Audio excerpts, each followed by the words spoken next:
Hey guys, welcome back to Fast Fix. In this video, I will show you how to add pin on Roblox. So first open up your Roblox app as you can see here on your screen. Now tap on the three dots at the bottom right corner of your screen and then here scroll down and tap on settings. And from here, you need to tap on parental controls.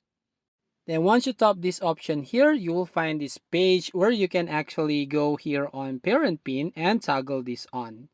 So when you toggle this on, a message shows up here saying add pin. So you need to create a 4-digit pin and confirm your pin right here. So once you've done, tap on add. And as you can see here, success, your pin is now set. You will need to enter this pin before accessing the settings page in the future. So once you've done, tap on OK. So that's how you basically add pin on Roblox. If you find this video helpful, please consider to like and subscribe to this channel. And don't forget to hit the notification bell to notify you on the next video.